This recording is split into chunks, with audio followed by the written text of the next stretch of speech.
আমি নারী পুরুষ কোনো বৈষম্য সৃষ্টি করতে চাই না।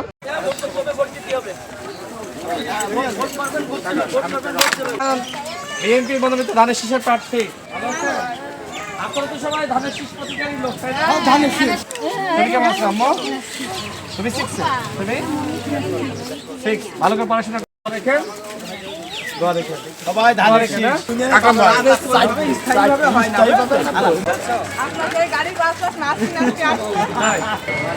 ভাই মোবাইল সামনে যাও না ভাই।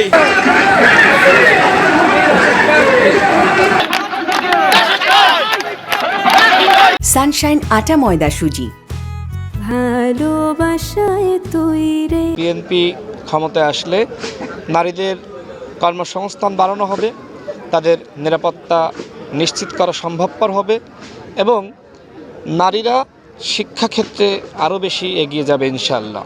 এর ক্ষমতায়নের জন্য সবথেকে বেশি কাজ করেছেন দেশনেত্রী বেগম খালেদা জিয়া। তিনি উপবৃত্তি চালু করেছিলেন এবং এরকম অসংখ্য উদ্যোগ তিনি নিয়েছিলেন। বাংলাদেশে নারীর ক্ষমতায়নের জন্য সবথেকে বেশি বিএনপি কাজ করেছে।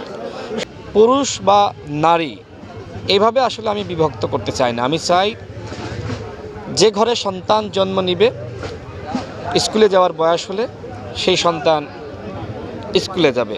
আমি নারী পুরুষ কোনো বৈষম্য সৃষ্টি করতে চাই না। প্রত্যেকটা ঘরে ঘরে শিক্ষার আলো জ্বলবে ইনশাআল্লাহ। এবং অবশ্যই আমাদের দেশের যে বাস্তবতা, আমাদের নারীরা অনেকটা ঘরেও অনিরাপদ বোধ করে। ইনশাআল্লাহ এই সামাজিক রাজনীতি বা সমাজ ব্যবস্থা এমনভাবে প্রতিষ্ঠা করা হবে যাতে করে কোনো নারী ঘরে বাইরে কোথাও অনিরাপদ বোধ না করে। দেখেন, এখন আমার কাছে মনে হচ্ছে যে আগের তুলনায় আইনশৃঙ্খলা পরিস্থিতি ভালো।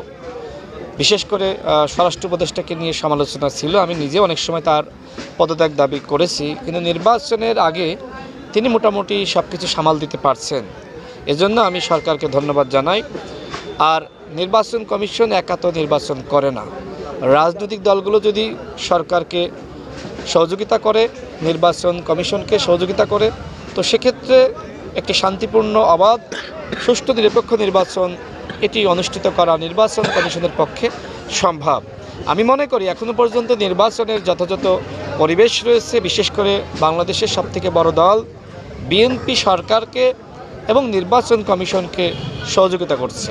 অনেকে নির্বাচন কমিশনকে নিয়ে নানান ধরনের বিরূপ মন্তব্য করলেও সবসময় সরকারের প্রতি এবং নির্বাচন কমিশনের প্রতি বিএনপির আস্থা ছিল, যে কারণে সবসময় সরকার এবং নির্বাচন কমিশন তারা একটা বড় দলের সাপোর্ট পাওয়ার কারণে তারা কিন্তু তাদের কাজগুলো চালিয়ে নিতে পেরেছে এবং যার ফলাফল আমরা এখন লক্ষ্য করছি যে দেশে মোটামুটি নির্বাচনের একটি ভালো পরিবেশ বিরাজ করছে।